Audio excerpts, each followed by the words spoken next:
Hello everyone. मैं हूँ आपका दोस्त सी ए राजवदियानी। आज हम बात करेंगे कि हमें एक ग्रुप देना चाहिए या बोथ। पहले हम समझते हैं कि हमारे पास टाइम अवेलेबल कितना है। तो हमारे पास अभी 120 डेज है, which is sufficient for clearing both groups. पर हम ये क्वेश्चन अभी नहीं आंसर करेंगे।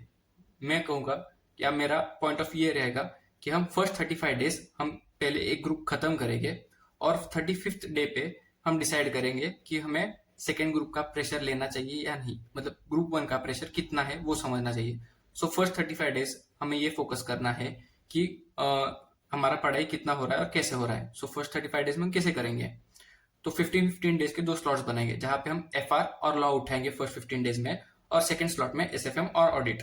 30 डेज में हो जाता है, बट 5 डेज हम प्रोविजन के लिए रख रहे हैं। सो 35 डेज में हमारा ग्रुप वन हो जाता है। अगर हम कॉन्फिडेंट है कि ग्रुप वन अच्छे से पढ़ाई हो गया है और अभी ग्रुप टू के लिए जा सकते हैं तो हम आगे बढ़ेंगे। बट अगर ऐसे लग रहा है कि यहाँ पे रिटेंशन थोड़ा सा डिफिकल्ट है तो हम रहने देंगे। अभी जैसे हमारा 35 डेज होता है, हम नेक्स्ट 45 डेज का एक स्लॉट ले लेंगे जहां पे हम 12-12 या 15-15 डेज के स्लॉट्स उठाएंगे सब्जेक्ट के हिसाब से। और उसमें हम एक सब्जेक्ट के साथ एक ग्रुप वन का सब्जेक्ट रिवाइज करेंगे। मतलब अगर हम डीटी उठा रहे तो उसके साथ हम लॉ रिवाइज करेंगे। अगर हम आईडीटी उठा रहे तो हम उसके साथ एसएफएम उठाएंगे। अगर हम इकोनॉमिक लॉ ले रहे या आरएम ले रहे या कोई भी इलेक्टिव सब्जेक्ट ले रहे तो उसके साथ हम बड़ा एफआर सब्जेक्ट उठाएंगे। और रहे हुए जो लास्ट में दो सब्जेक्ट है वैसे। सो अराउंड 12-15 डेज लेंगे और अराउंड अराउंड 48 डेज में हम खत्म करेंगे। सो पहला जो स्लॉट है वो 32 या 35 डेज में और सेकंड स्लॉट है वो अराउंड 48 डेज में। तो मिला के हम 80 डेज में पूरा पोर्शन खत्म करेंगे। यहाँ पे जब हम सेकंड स्लॉट ले रहे जो 48 डेज का जो है ग्रुप टू, तब हम ग्रुप वन के मॉक टेस्ट पेपर्स भी देंगे। जैसे 80 डेज कंप्लीट होते हैं हम वापस ग्रुप टू के पेपर्स वापस रिवीजन लेंगे 20 डेज के लिए। मतलब 5-6 डेज में, और एक एक मॉक भी दे देंगे। सो अराउंड 100 डेज कंप्लीट होते हैं और हमारे मॉक टेस्ट सारे एक एक बार लिखे हो गए और रिवीजन 2 बार हो चुकी है। उसके बाद नेक्स्ट 20 डेज आते हैं तो उसको हम डिवाइड करेंगे 14 और 6 में। 14 डेज में हम 7 मॉक टेस्ट पेपर लिखेंगे एवरी अल्टरनेट डे, और जो लास्ट के 6 डेज बचे हैं वो एफ आर के लिए रिजर्व रहेंगे। ऐसे करके हम पूरे 120 डेज यूटिलाइज करेंगे।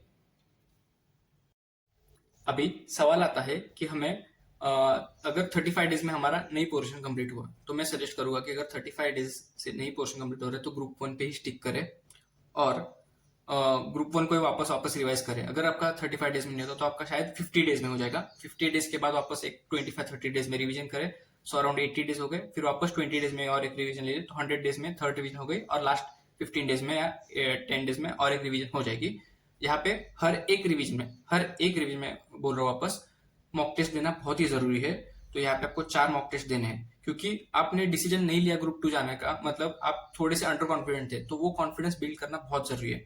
याद रहे जब हम मॉक टेस्ट पेपर्स लिख रहे हैं तो ये समझना बहुत जरूरी है कि जो 6 क्वेश्चन है उसमें से जब हम एनी 5 क्वेश्चन जब सिलेक्ट करते हैं तो वो नहीं करना है, सारे के सारे 6 क्वेश्चन करो। मतलब 3 hours 50 minutes का क्वेश्चन पेपर सॉल्व करो और सारे के सारे 6 क्वेश्चन। क्यों, क्या होता है कि अब जब ऑप्शन में एक क्वेश्चन छोड़ते हो तो वो सबसे डिफिकल्ट क्वेश्चन होता है आपके लिए और वही छोड़ देते हो, तो वो वीकनेस कभी भी टैकल नहीं होता है बाद में।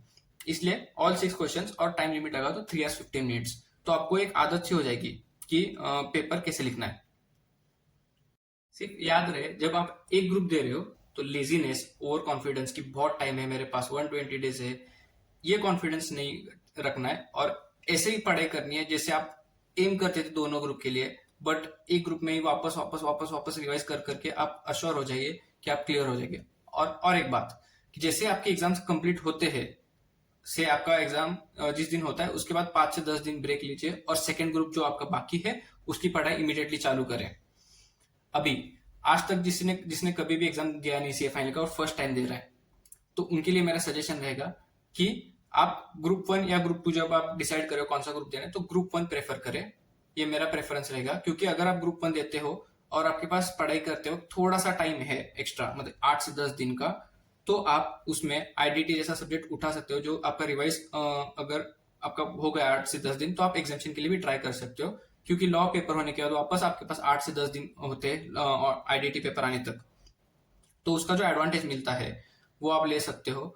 और आईडीटी में अगर आपको एग्जामेशन मिल गया तो आपको नेक्स्ट अटेम्प्ट में 2 ही सब्जेक्ट रहेंगे न्यू कोर्स में, क्योंकि 3 सब्जेक्ट है तो उसमें से एक आईडीटी निकल जाएगा आपका। अभी उसमें एग्जामेशन में कभी भी आपको इलेक्टिव नहीं लेना है या एससीएमपी नहीं लेना है, क्योंकि वो दोनों सब्जेक्ट न्यू कोर्स से हटने वाले हैं। तो यहाँ पे ये ध्यान रखना है आपको।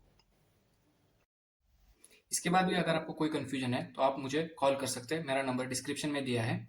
और अगर आपको वन ऑन वन गाइडेंस चाहिए तो आप मेरे मेंटरशिप प्रोग्राम को भी ज्वाइन कर सकते हैं, मेरा नंबर डिस्क्रिप्शन में है, तो आप उस पर कॉल करके डिटेल्स पा सकते हैं। Thank you.